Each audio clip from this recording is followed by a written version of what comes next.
Decía John F. Kennedy que hay riesgos y costes en todo plan de acción, pero que estos serán siempre menores que los riesgos y que los costes a largo plazo de una cómoda inacción.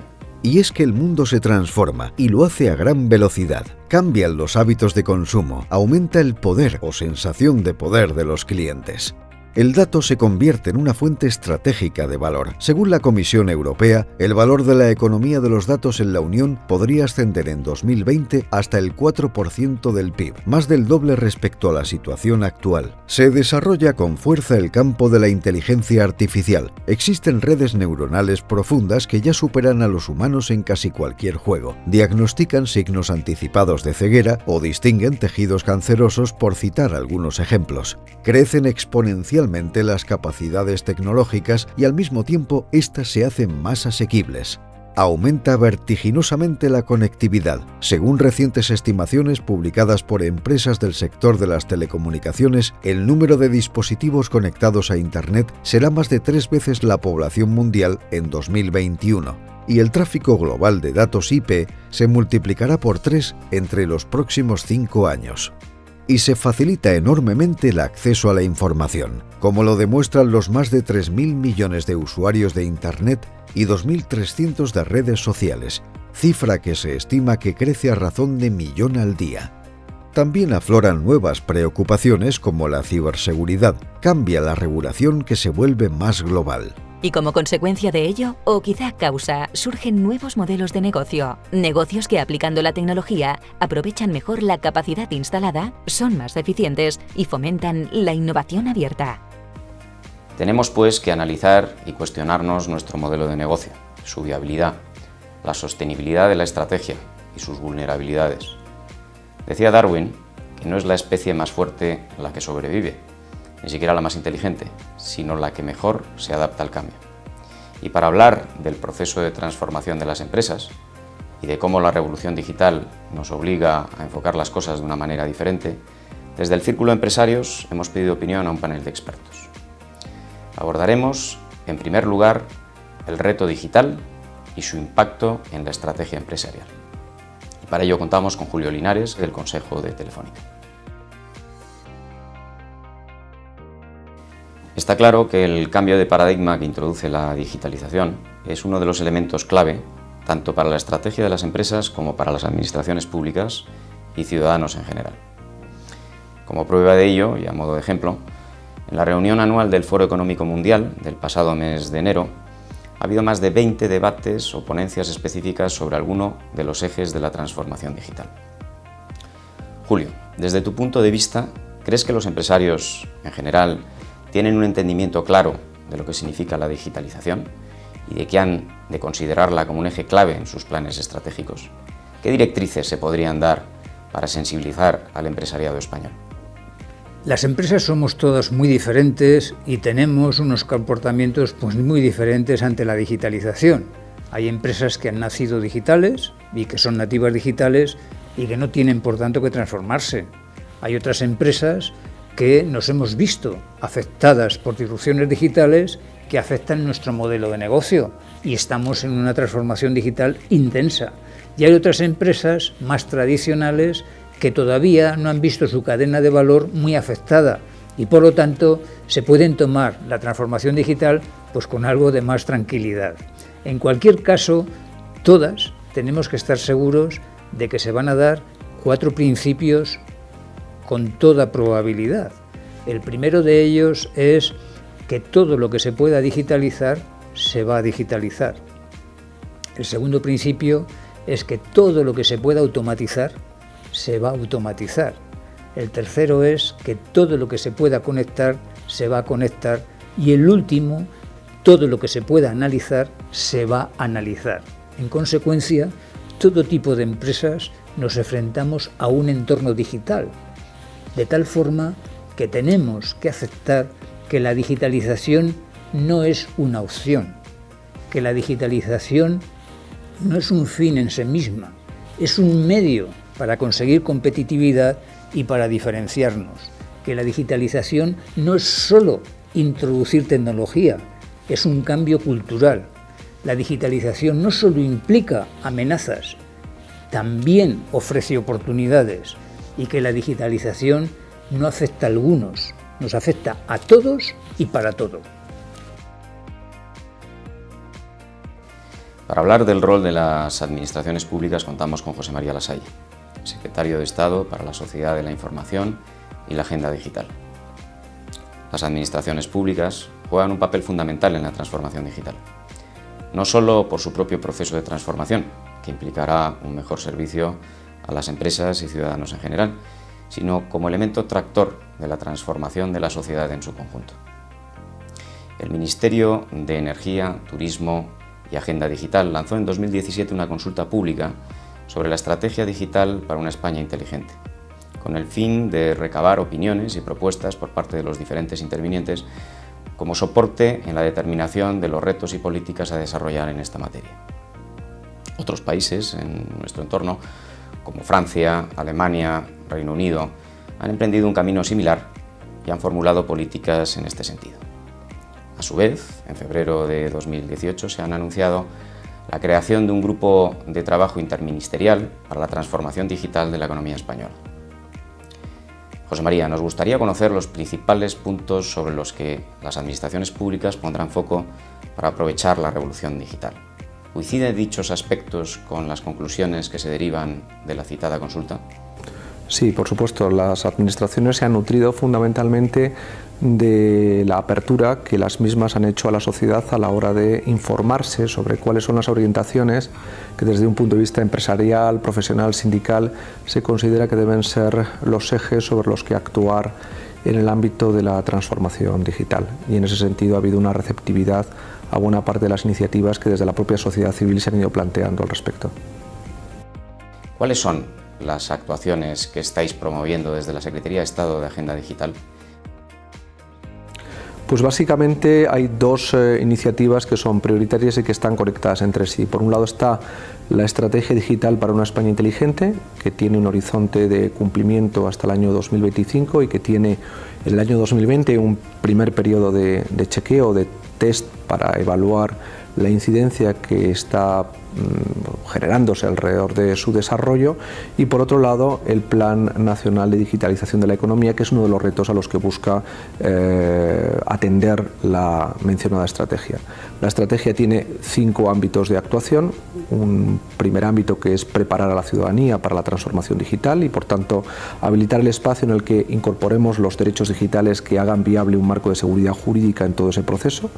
En segundo lugar, impulsar el desarrollo de ecosistemas digitales, fomentando la industria 4.0, todas las nuevas tecnologías habilitadoras que son parte fundamental del hardware de la transformación digital. En tercer lugar, llevar a cabo un fomento de la innovación y del emprendimiento, es decir, del desarrollo de todo un tejido de ideas que en torno a la nueva economía y particularmente a la economía de los datos van a ser elementos tractores del desarrollo económico de nuestro país. En cuarto lugar, la parte relacionada con lo que hemos considerado como prioridad, que es la mejora de nuestras infraestructuras tecnológicas.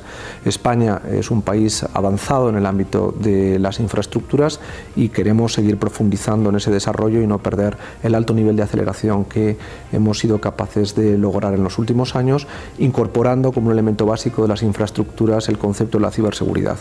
Y finalmente, favorecer el desarrollo de una regulación inteligente que encuentre en las leyes un aliado para llevar a cabo la transformación digital.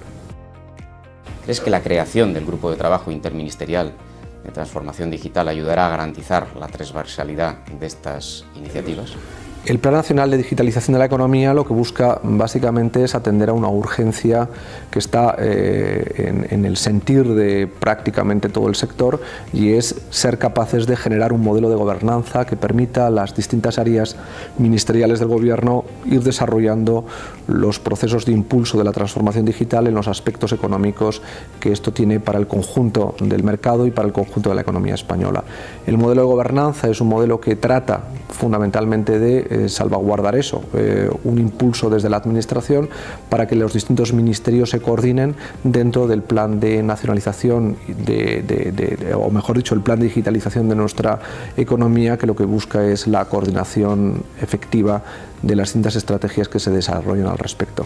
Así que creo que sí, va a ser un instrumento útil y sobre todo lo que va a ser es un instrumento que va a permitir no solamente tener unos protocolos, sino sobre todo unos instrumentos de testeo que permitan evaluar adecuadamente si esa digitalización del conjunto de nuestra economía se está produciendo. Para hablar de la educación, como un pilar fundamental de la transformación, contamos con Mariano Ventosa, que es director de ICAI. Según la UNESCO, España está en las primeras posiciones a nivel mundial en términos de porcentaje de matriculación en la escuela secundaria y terciaria. Sin embargo, la calidad percibida del sistema educativo en general y de la enseñanza en capacidades STEM, ciencias, tecnologías, ingeniería y matemáticas en particular, en España tiene un recorrido de mejora importante según los indicadores del World Economic Forum. Por otro lado, hay un consenso generalizado sobre el papel de la educación como uno de los pilares fundamentales sobre los que apoyar el proceso de transformación digital. Mariano, ¿qué iniciativas crees que se podrían desarrollar tanto desde el ámbito académico, colegios y universidades, como desde las propias empresas para mejorar la posición de España en este sentido? ¿Qué países crees que representan una buena práctica y por qué? La falta de vocaciones científico-tecnológicas es un problema que afecta a todos los países desarrollados, en los que se percibe que la exigencia de estos estudios universitarios no se ve recompensada por la carrera profesional. La forma de abordar este problema requiere trabajar sobre todo en las primeras etapas de la educación, ya que las vocaciones se terminan de formar entre los 12 y 14 años.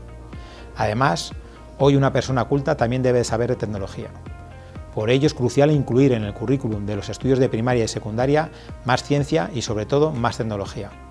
Aún más importante será conseguir que los profesores de estas materias estén cualificados y motivados para hacer sentir a los estudiantes de los colegios que la ingeniería y la tecnología, además de ser una gran profesión, son herramientas muy eficaces para hacer del mundo un lugar mejor en el que vivir. En cuanto a los países con buenas prácticas, no hay duda de que hay que imitar a aquellos con mejores sistemas educativos. Todos sabemos de la calidad del sistema educativo finlandés, del prestigio de las universidades americanas o de la capacidad para la innovación y el emprendimiento de los centros tecnológicos de Israel. No es casualidad, en estos países han creído en la capacidad de la educación para transformar su economía y han invertido en ello. Para hablar de la formación como eje imprescindible en las empresas, contamos con Marcelino Elosúa, que es CEO y presidente de Lead Editorial y Blue Bottle Biz. Según en el Network Readiness Index 2016 del Foro Económico Mundial, España ocupa el puesto 104 en inversión en formación y desarrollo de los empleados. ¿Cómo crees que las nuevas tecnologías pueden ayudar al empresariado español a mejorar la formación de sus empleados? Efectivamente, Alfonso, la inversión en formación continua en España está por debajo de la mitad de la media de la Unión Europea. Esa es la mala noticia. La buena es que estamos creciendo desde 2008 a un 50% anual, lo que demuestra que las empresas se han concienciado de que la mejor forma de aumentar la productividad y la competitividad es la formación de sus empleados. Si nos centramos en porcentaje de empleados con habilidades tecnológicas, España está tristemente en el puesto 21 de los 28 países de la Unión Europea. ¿Qué nuevas tecnologías son las que más nos van a ayudar? Posiblemente estas tres: alojamiento en la nube, inteligencia artificial y blockchain. Al estar los recursos en la nube se facilita su actualización y sobre todo el aprendizaje colaborativo, el poder compartir comentarios y construir aplicaciones concretas a una industria o a una función. La inteligencia artificial nos permitirá hacer recomendaciones más personalizadas y crear rutas de aprendizaje para cada empleado, partiendo de sus competencias actuales y de las necesarias para el puesto al que aspire. Para terminar, el blockchain como cadena certificada nos permitirá asegurar que las habilidades y competencias desarrolladas por el propio empleado en su puesto de trabajo quedan perfectamente registradas y así compensar el problema de titulitis que tenemos en España, donde solo se valora el título que ha otorgado un centro de formación oficial.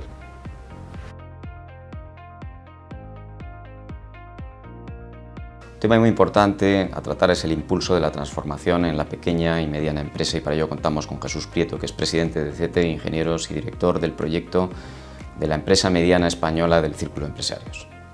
Según el informe anual de 2017 sobre la empresa mediana española del Círculo de Empresarios, La productividad de las microempresas, 0 a 9 empleados españolas, que supone casi el 95% del tejido empresarial, es de un 50% inferior que la media del grupo formado por las empresas del Reino Unido, Alemania, Francia, Italia y Portugal. Adicionalmente, según este informe, las empresas medianas en España, 50 a 249 empleados, son un 40% más productivas que las pequeñas, entre 10 y 49 empleados.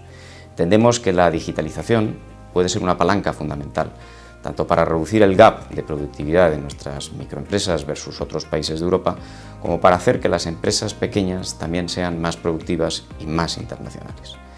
Nos gustaría saber tu visión, Jesús, sobre este asunto, cómo la digitalización puede contribuir a la mejora de la productividad de la empresa española, aspecto de especial relevancia en España dadas las características de nuestro tejido empresarial. La digitalización permite automatizar tanto el producto como el proceso, lo que se traduce para la empresa en un aumento de la calidad y una mayor productividad. Además, ayuda a reducir obstáculos financieros al proporcionar opciones de financiación alternativas, lo que a su vez resulta en una mejora significativa del rendimiento operativo, de la rentabilidad y de la productividad de la pyme. Si una empresa, ya sea micro o pequeña, limita sus operaciones al canal tradicional, es decir, a la mera presencia física, restringirá mucho su acceso al mercado. Sin embargo, si la misma empresa se decide a migrar a la tecnología digital, dispondrá de nuevas oportunidades que le permitirán crecer y acceder a nuevos mercados. Tener una plataforma de comercio electrónico, por ejemplo, suele conllevar un aumento de las ventas al facilitar acceso a nuevos clientes en mercados, tanto nacionales como extranjeros, a los que no tendría acceso de otra forma. Pero es que además, esa diversificación de clientes y mercados le ayudará también a reducir el riesgo comercial. Son muchas las pymes españolas que ya han experimentado un crecimiento significativo tras adoptar un canal de ventas online. Hoy podemos afirmar que la digitalización ha proporcionado oportunidades incomparables a un gran número de empresas micro y pequeñas, reduciendo así su gap de productividad y haciéndolas más competitivas e internacionales.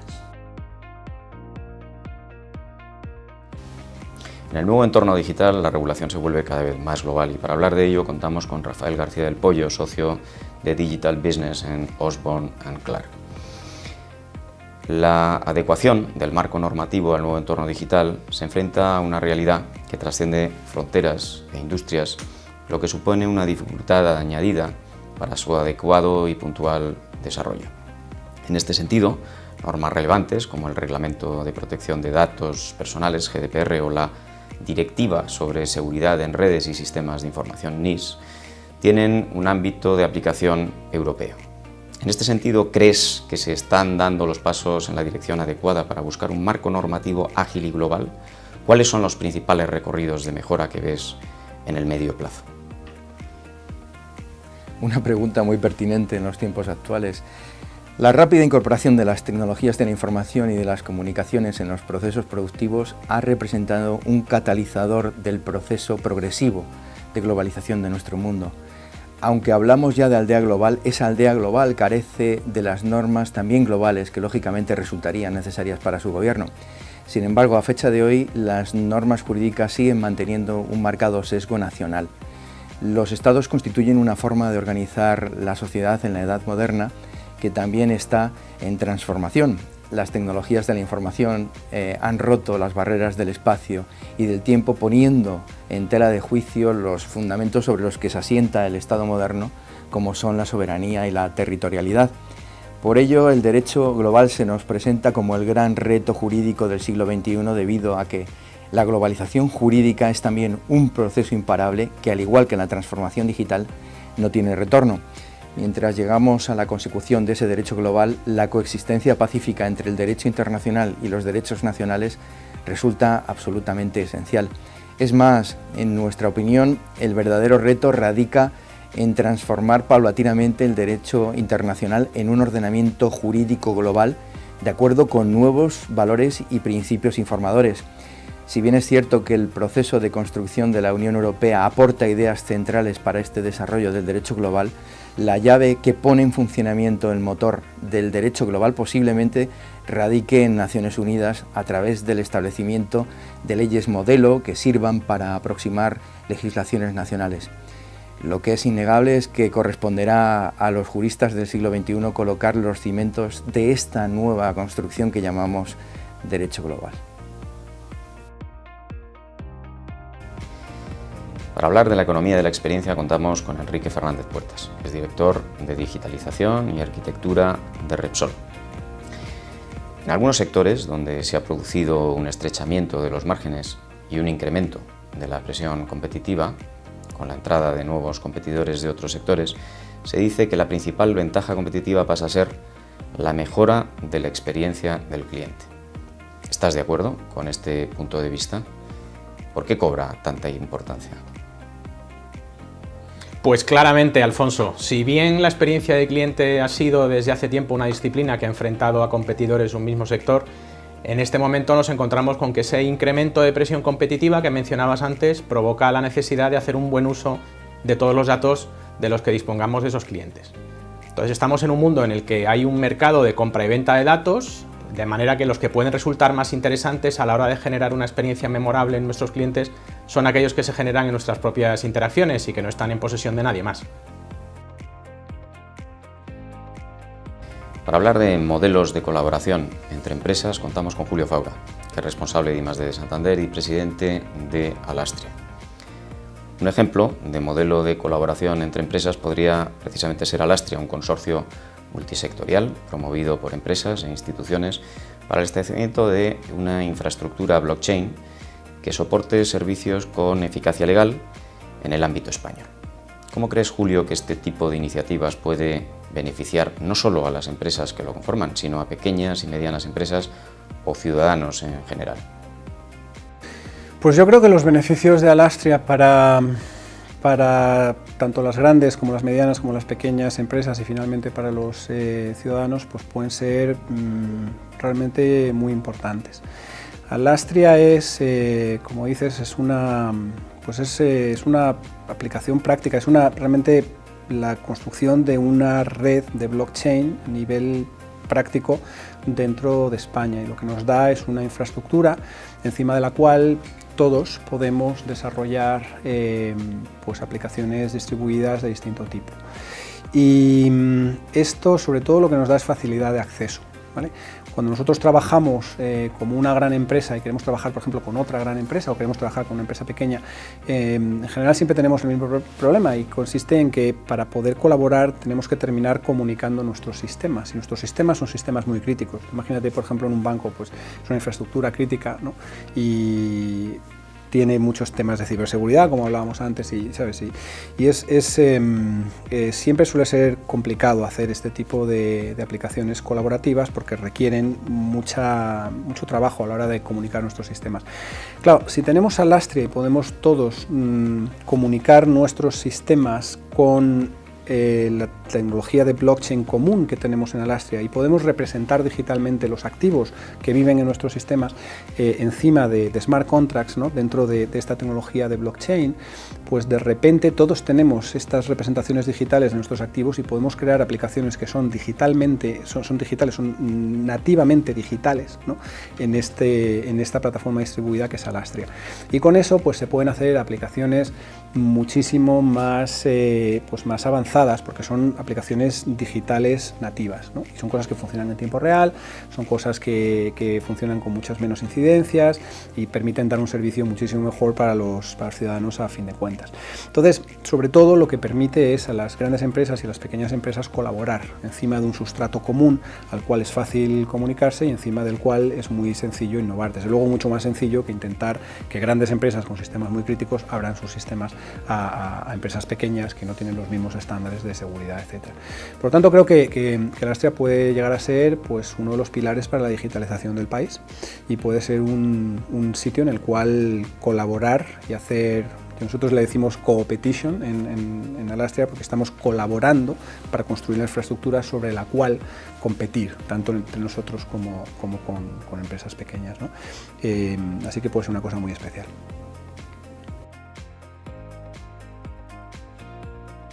Para hablar de las capacidades de integración de software como un elemento central de la estrategia de transformación digital, contamos con José María Fuster, que es fundador y CEO de Ecosistemas de Innovación Digitales. En un entorno en el que las capacidades de desarrollo e integración de software son fundamentales para la creación de productos y servicios, entendemos que la elaboración de un mapa de arquitectura de software es un eje fundamental en la estrategia de las empresas, definiendo qué componentes han de desarrollarse internamente, qué componentes han de adquirirse de terceros o cuándo optar por soluciones open source. Desde tu punto de vista, José María, ¿crees que las empresas están considerando estos aspectos desde un punto de vista estratégico? ¿Y qué riesgos ves en el uso de soluciones abiertas versus el enfoque más tradicional? Interesante pregunta, Alfonso. Creo que es necesario clarificar el concepto de arquitectura utilizando la teoría de sistemas. Para ello, debemos considerar a la empresa como un sistema en su totalidad y diferenciar tres niveles conceptuales. En primer lugar, necesitamos conocer cuál es la lógica de nuestro negocio. En empresas complejas, la lógica de negocio no es ni simple ni unidimensional, y nos encontramos con varias lógicas que es preciso orquestar. En segundo lugar, debemos reflexionar sobre cuáles son los procesos clave que sustentan dicha lógica. Se hace necesario disponer de una arquitectura de nuestros procesos de negocio que son los que determinan tanto la organización como las personas y los medios necesarios para llevarlos a la práctica. La arquitectura de procesos nunca debería estar condicionada por la estructura funcional de la empresa. En tercer lugar, es preciso reflexionar sobre la información necesaria para gestionar de manera eficiente la arquitectura de procesos anteriores. La información debe considerarse como un activo de la empresa en su totalidad y como tal, algo susceptible de ser empleado en todos sus procesos. Una vez definidos estos tres niveles, ya estamos en disposición de hacer un mapa conceptual de los subsistemas que articularán la empresa. A esto lo denominaremos arquitectura funcional de la empresa. La arquitectura funcional se puede implementar de múltiples maneras, con organizaciones, personas, soluciones de software e infraestructuras distintas. Es preciso entonces introducir un principio de eficiencia, medida a largo plazo, para determinar cuál es la arquitectura de software más adecuada. Muchas empresas no consideran lo anterior dentro de sus reflexiones estratégicas a alto nivel, siendo los errores más comunes los siguientes. En primer lugar, considerar que la arquitectura de software es algo ajeno al negocio y que se puede definir de manera aislada. En segundo lugar, considerar la arquitectura de software en función de la posibilidad de obtener resultados a corto plazo. Y en tercer lugar, considerar la arquitectura de software sin tener una adecuada comprensión de la estrategia tecnológica. Entonces, ¿cuál es el riesgo de emplear soluciones abiertas frente al enfoque tradicional? El riesgo del enfoque tradicional es condicionar tu estrategia de software a proveedores clásicos que pueden estar perdiendo el tren de la innovación tecnológica o pueden incentivar determinadas tecnologías que no son necesariamente las que necesita la empresa. El riesgo del enfoque abierto es adoptarlo sin entender cuáles son los actores y las dinámicas de software que hay detrás de las comunidades abiertas.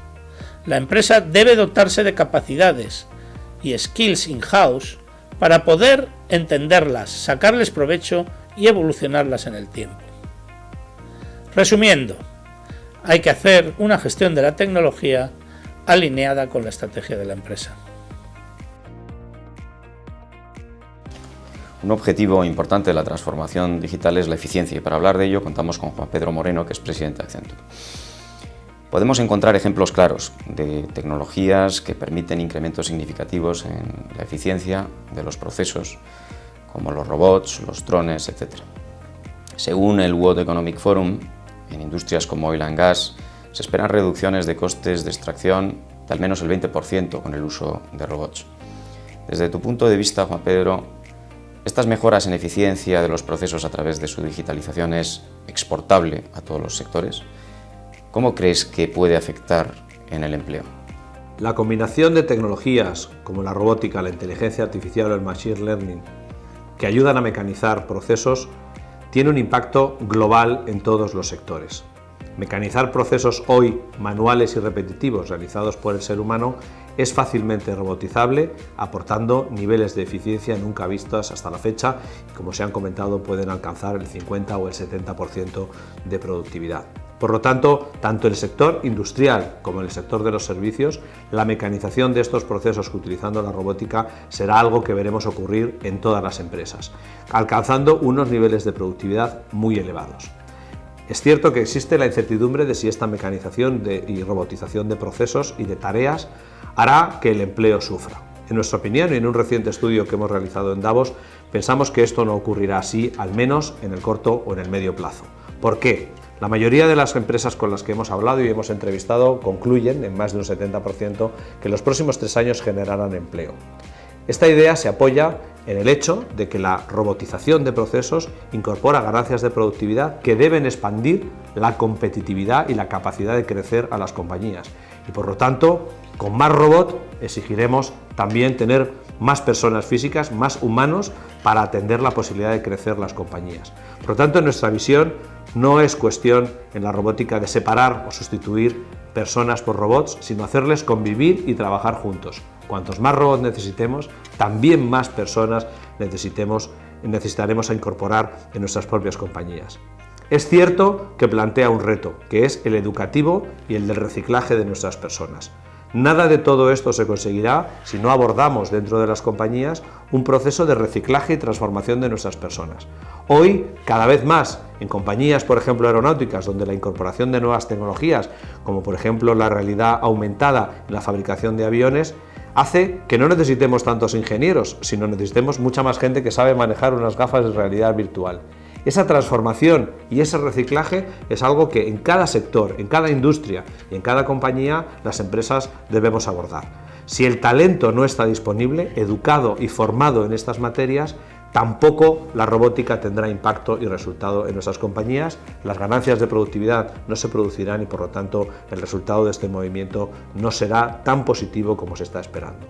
No puedo no aludir también a dónde se va a producir esta revolución. Yo creo que es un tema muy importante la disponibilidad del talento que necesitamos para hacer esta transformación. No será la clave cuánto talento se va a destruir o cuánto empleo se va a destruir o se va a crear, sino dónde se va a crear ese nuevo empleo. Y ese nuevo empleo se va a crear en aquellos lugares donde el talento está disponible. Por lo tanto, yo creo que todas las compañías, los gobiernos también, debemos tener como foco en los próximos años el asegurar que, por un lado, invertimos suficientemente en crear, construir esas nuevas capacidades, entre las cuales lo que llamamos los soft skills son fundamentales, porque los robots harán trabajos técnicos y repetitivos, pero el ser humano tendrá que incorporar conocimiento y, sobre todo, empatía humana para que se produzcan las actividades. Los soft skills vuelven a ganar una importancia absolutamente capital. Formar esos nuevos recursos, crear ese nuevo talento será absolutamente clave, porque el empleo se localizará allí donde ese talento esté disponible y, por otra parte, reciclar el talento existente, ser capaz de redefinir el modelo de mi empresa definiendo las nuevas tareas y los nuevos procesos que van a ocupar a estas personas que quizá sean reemplazadas por procesos más mecanizados en el futuro. Por lo tanto, mi visión es positiva. Creo que se creará empleo, se generará mucho y se transformará otro. Por supuesto que se destruirá, pero se destruirá para crear uno nuevo. La clave de que ese nuevo se cree en el lugar donde se transformó o se destruyó el antiguo depende 100% de la educación y la disponibilidad del talento.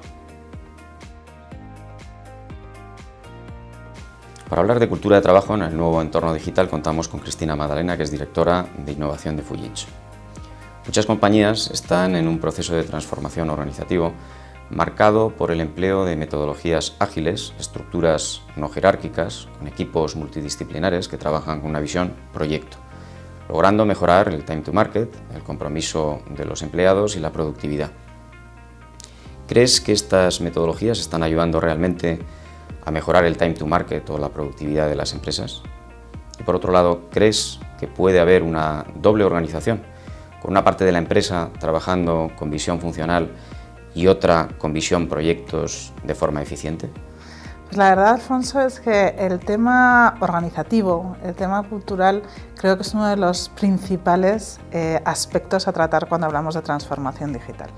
Hablamos de metodologías ágiles, hablamos de organizaciones no jerárquicas y sin duda yo creo que van a convivir muchas veces ambas dos. No es que lo crea, es que está pasando, ¿no? Muchas organizaciones, no todos somos Google, no todos somos Amazon, no todos somos compañías que han nacido ya digitales y por lo tanto tenemos que dar esa transición del modelo más tradicional o robusto a ese modelo más digital. Tiene que haber un cambio cultural y todo cambio cultural necesita un solape. En cuanto a la productividad, al time to market, pues mira, yo te diría que sí, yo te diría que sin duda ayuda. ¿Por qué? Porque, por un lado, cuando nos organizamos por proyectos o en esta organización no jerárquica, realmente todos tenemos o esos grupos tienen un proyecto común y, por lo tanto, unos objetivos comunes. Eso por un lado, y van dirigidos a ese objetivo, que muchas veces cuando no existen esos objetivos para cada uno es difícil que se trabaje bien. Segundo es que no tienen miedo al fallo, es decir, todos están en lo mismo, todos quieren conseguir lo mismo y saben que lo tienen que hacer, pero eso no quiere decir que no puedan fallar. Pueden fallar, pero de una manera muy controlada.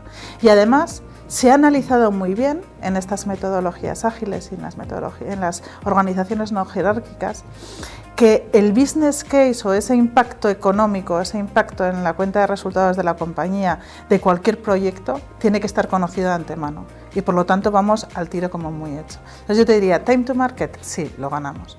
Otro lado, la productividad.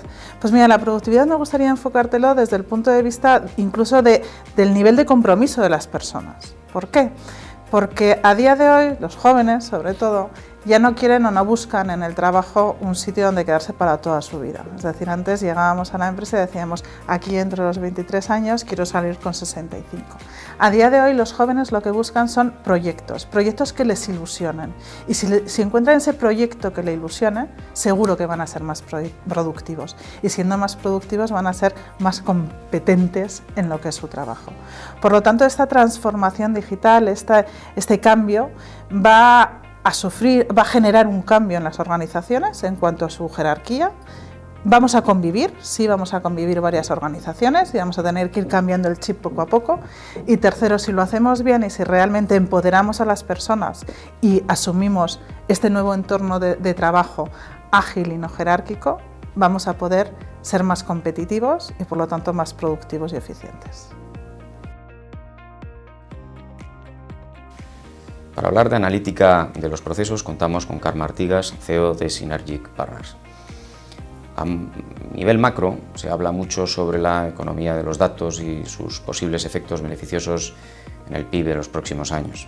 La digitalización nos introduce en un círculo virtuoso donde a través de la sensorización de los procesos nos permite obtener más datos sobre los mismos, identificar mejoras que a su vez aportan más datos sobre su efectividad y eficiencia. Por ejemplo, en el sector de la aviación se han desarrollado modelos de mantenimiento predictivo que utilizan información en tiempo real y posvuelo para identificar potenciales averías y dar recomendaciones de mejora sobre eficiencia del motor, lo que redunda a su vez en una mejora en la seguridad y en el consumo de combustible.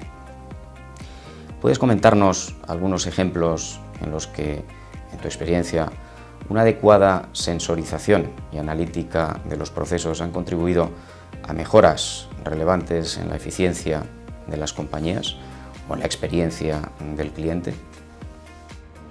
Ciertamente, Alfonso, esta es la pregunta que todas las compañías quieren responder.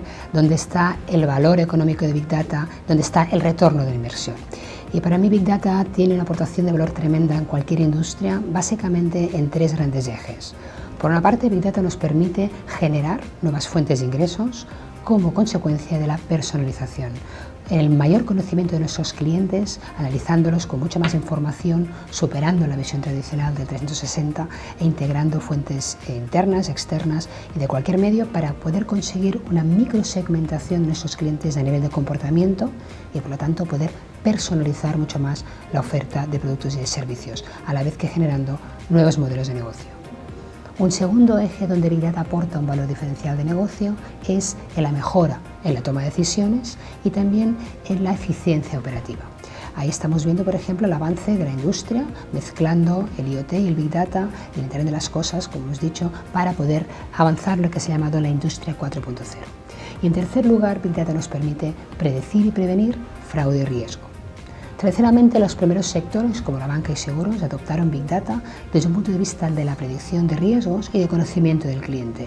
Pero hoy en día están, por una parte, dataficando oficinas, permitiendo poner sensores para poder conseguir un mejor seguimiento de su Customer Journey, a la vez que desarrollando cada vez más ofertas muy segmentadas y algunos de nuestros clientes consiguiendo elevar, por ejemplo, el nivel de ratio de créditos preconcedidos un 60 al 80% gracias a una mejora, gestión y predicción del riesgo. En segundo lugar, os decía que la industria está avanzando muchísimo en la adopción de Big Data hacia la industria 4.0. Ahí la aplicación principal que vemos, el retorno principal, lo estamos encontrando en proyectos de mejora y reducción de costes, mejora de la eficiencia operativa, predicción y prevención de fallos de sistema y, en definitiva, una gestión hacia una industria mucho más digitalizada. Y también habíamos comentado el tema del fraude del riesgo, que no solamente se limita a la gestión, por ejemplo, de riesgos de morosidad, sino también, por ejemplo, en la fuga de los clientes, que afecta a todos los sectores, y también, como no, en la predicción y anticipación de la ciberseguridad. Para hablar del impacto de la digitalización en los ciudadanos en general, contamos con Flor de Esteban, que es socia de Deloitte Digital. Uno de los principales aspectos comentados en la reunión anual del Foro Económico Mundial del pasado mes de enero sobre transformación digital ha sido precisamente la necesidad de adquirir habilidades digitales para mantener la empleabilidad y evitar riesgos de exclusión social. ¿Cómo crees que la transformación digital puede afectar al empleo o a la forma de vida de las personas en general? Bueno, esa es la pregunta, porque ese es uno de los temas más fascinantes de todo lo que tiene que ver con la transformación digital. Va a afectar de mil maneras. No me voy a centrar en cómo va a afectar a la vida en general, vamos a hablar un poco de cómo va a afectar al empleo. La digitalización y la tecnología va a tener un impacto impresionante en muchas de las actividades que hoy desarrollamos. Todos estamos muy preocupados porque parece que vamos a perder las actividades de bajo valor, pero no es verdad. También va a afectar mucho a actividades que hoy son de alto valor y que están desarrolladas por profesionales. A cambio de esto vamos a tener nuevas profesiones en las que hoy ya tenemos déficit de profesionales y donde además estamos solo al principio de lo que está por venir. Esta es la primera parte. ¿Cuál es la segunda de los impactos que vamos a tener? Vamos a tener que formarnos, trabajar en la actualización de nuestras capacidades permanentemente. Ya no va a ser fui al colegio, aprendí inglés, fui a la universidad y ya está. No, voy a tener que trabajar cada día, voy a tener que formarme cada día para estar actualizado, porque la velocidad del cambio hoy es increíble y mañana será todavía mayor. Con lo cual eso significa que tenemos que encontrar modelos de formación permanente más allá de lo que hoy tenemos en los colegios, en las universidades. Y el tercero de los puntos, y también muy importante, se van a modificar los modelos de relación. Ya no vamos a tener a esta persona que trabaja 100% su tiempo en una compañía, sino que va a haber modelos más flexibles como de hoy. De hecho, hoy hay. Esas tres características todos tenemos que aprender a gestionarlo, tanto las personas, los individuos, como las compañías, como las empresas. Tenemos que aprender nuevos modelos de formación, nuevos modelos de relación laboral, nuevos modelos de atracción de talento, y nuevos modelos de integración de las mejores capacidades humanas que no pueden sustituir las máquinas dentro de nuestras compañías, porque eso es lo que va a ser muy diferencial en los próximos años, con lo cual el cambio va a ser radical, absolutamente increíble. Creo que hoy no somos ni capaces de concebir cómo va a cambiar. Para hablar de inteligencia artificial contamos con Arturo Gavilán, que es director en IBM iX. Uno de los temas de los que más se habla, tanto en foros académicos, científicos como en el ámbito empresarial es el potencial que tiene la inteligencia artificial.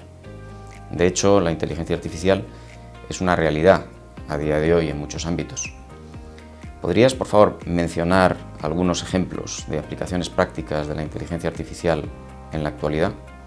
Por otro lado, ¿qué crees que queda por venir? Actualmente, las aplicaciones más habituales de la inteligencia artificial las podemos encontrar en la mejora de interacciones humanas con los sistemas, como son el uso del reconocimiento del lenguaje natural que estamos aplicando ya en automatizar las consultas sobre información de productos, contratación automatizada, etc. Así, en este sentido, banca y telecomunicaciones están liderando la implantación de este tipo de soluciones, pero también los encontramos en otros sectores, como son la resolución de dudas tributarias, el mundo de la salud e incluso en el mundo educativo. En el futuro cercano se irán consolidando estos sistemas como ya asesores de personal muy especializado, como son el caso del diagnóstico médico o el acompañamiento en procesos de formación. Uno de los pilares fundamentales para la transformación digital de la economía es el fenómeno de la innovación. En esta revolución que estamos viviendo es importante que tanto las empresas como las administraciones públicas inviertan en el desarrollo de casos de uso concretos que aprovechen las nuevas capacidades tecnológicas disponibles, la creación de ecosistemas de colaboración público-privada para ganar escalabilidad, así como contar con infraestructuras que atraigan talento científico e innovador.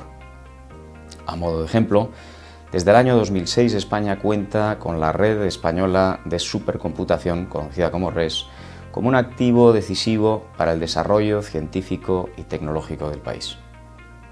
En 2017, la RES se componía de 13 nodos y 12 instituciones coordinadas desde el Centro Nacional de Supercomputación de Barcelona. En resumen, sin duda, el Gobierno tiene un reto ante sí desde dos puntos de vista: la innovación como palanca de mejora de las propias administraciones públicas y como factor facilitador de la innovación por parte de las empresas e investigadores. Nos gustaría conocer qué acciones se están impulsando desde la Secretaría de Estado de Investigación, Desarrollo e Innovación en este sentido. ¿Qué países crees que representan una referencia? Bueno, en relación a los países es inevitable tener que citar a Estonia, además es un país próximo que hemos visitado por ser la presidencia europea recientemente. Es verdad que en Estonia quizá lo más importante es esa capa de confianza que se ha creado en poder aportar los datos y todos los mecanismos de control.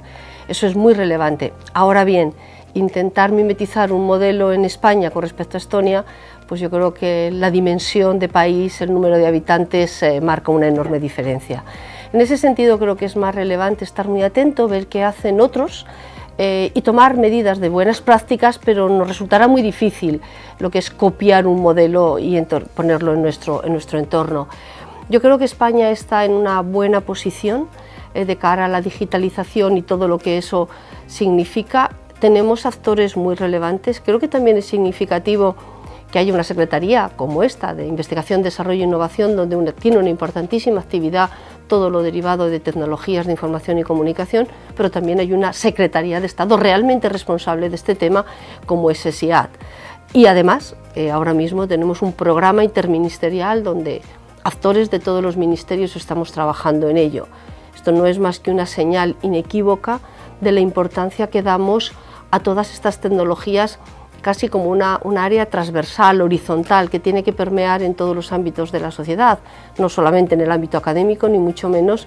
Su importancia en el sector empresarial creo que es redundante si yo quisiera ahora hacer ese valor. No cabe duda de que este es el futuro y como mejor medida es prepararnos bien, trabajar juntos y seguir en esta línea con el resto de los países de Europa. ¿Cómo podríamos hacer de España un lugar más atractivo para la creación de hubs de innovación y desarrollo tecnológico? Bueno, nuestro país tiene ya desde hace algunos años una estupenda red española de supercomputación, donde grandes superordenadores en diferentes territorios están asociados, trabajando juntos y todos de alguna manera con el liderazgo del Centro Nacional de Supercomputación Barcelona Supercomputing Center. Creo que toda la red es un verdadero patrimonio en estas tecnologías de la información y la comunicación, y además como tal, como red, es una infraestructura singular que da servicios a toda la comunidad científica, y no solo científica, todas las infraestructuras están abiertas al sector empresarial, pero creo que es importante reseñar que desde el BSC se ha participado en la iniciativa PRACE europea desde hace muchos años. No ha sido fácil en los años complejos que hemos vivido mantenerlo, pero se ha hecho un gran esfuerzo desde la Administración General del Estado, y junto con Alemania, Francia, Italia y España hemos constituido la iniciativa PRACE. Esto nos ha dado pie a poder firmar el 23 de abril del año pasado en Roma, ser uno de los 7 países europeos primeros firmantes de la nueva iniciativa Euro-HPC. Se trata, en definitiva, de ser capaces de diseñar un chip europeo y llegar a producir ordenadores de esa escala, digamos que para el año 22. Estamos ahora mismo, y es muy probable que formemos una iniciativa conjunta con Portugal, aplicando a ser uno de los países que reciba uno de estos ordenadores esa escala, y que estemos listos para poder integrar ordenadores de esa escala, aquellos que son capaces de hacer 10 a la 18 operaciones por segundo en tiempo próximo.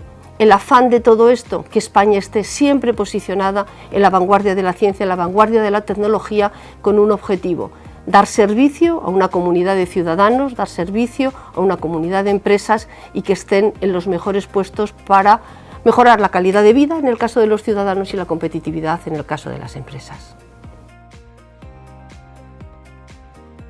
Sin duda, las nuevas capacidades tecnológicas nos ofrecen nuevas oportunidades, pero también retos para el mercado laboral. Para hablar de ello contamos con Enrique Servando Sánchez González del Grupo 11. Enrique, ¿cómo crees que las nuevas tecnologías digitales pueden ayudar a la integración laboral de las personas? ¿Crees que pueden suponer a su vez un riesgo si no se toman las medidas adecuadas de formación?